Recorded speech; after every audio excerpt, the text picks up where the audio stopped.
Di antara sekian banyak teori konspirasi yang berbeda, teori pertama ini adalah teori konspirasi yang paling tua, yang paling banyak dipercaya banyak orang. Namanya adalah teori The Great Switch. The Great Switch itu apa, Bang? Jadi kayak pertukaran besar gitu. Jadi aslinya perusahaan si pembuat kapal Titanic ini namanya adalah White Star Line. Nah, White Star Line ini dia punya 3 kapal tuh.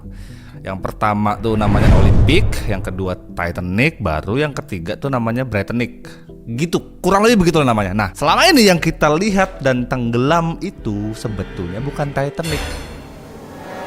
Nah, terus kapal apa, Bang? Nah, jadi banyak orang yang percaya kalau ternyata yang tenggelam di laut dan difilmkan segala macam itu justru kapal pertama, si Olympic tadi. Itu teori yang dipercaya sama banyak orang.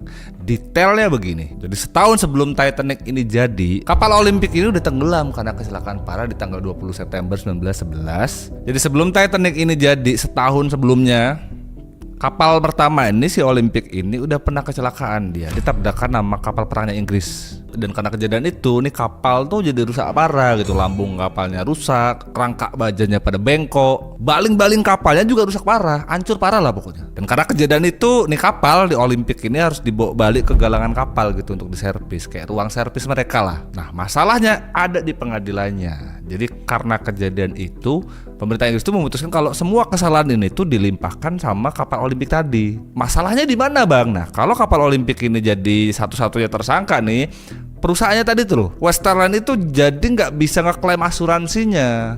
Terus semua kesalahan dan juga kerusakan itu harus mereka lah yang nanggung. Dan harganya super mahal. Belum lagi selama proses perbaikan Olympic ini, mereka tuh kan nggak bisa beroperasi tuh. Jadi nggak ada pemasukan sama sekali tuh untuk perusahaan mereka. Bahkan waktu itu perusahaan itu, White Star Line tadi itu, bahkan lagi di kondisi yang kritis, krisis banget lah. Dia bahkan hampir kolaps. Nah, justru konspirasinya itu dimulai gara-gara ini. Jadi para petinggi perusahaan itu, yang salah satunya adalah JP Morgan, mungkin lo pada udah gak asing sama namanya. Di tahun 1900-an, ini adalah seorang raja bangkir Wall Street. Itu udah hitungannya kayak konglo parah gitu lah. Nah, mikirlah mereka, ini kalau kita benerin kapal Olympic ini pakai budget sendiri, bangkrut lah gitu nih. Makanya mereka berpikir kayak mana caranya ngakalin situasi ini gitu. Berpikirlah mereka untuk insurance fraud, kayak ngakalin asuransi. Jadi rencananya begini, di tempat perbengkelan mereka ini, di sebelahnya kapal Olympic, itu sebenarnya udah ada kapal Titanic yang bentuknya 99% tuh mirip banget sama kapal pertamanya, si Olympic tadi. Nah, jadi mereka tuh diam-diam tuh nukar identitasnya. Jadi Olympic yang rusak tadi tuh ditambal seadanya, dibenerin seadanya gitu, kayak finishing luarnya aja, terus diganti namanya jadi Titanic.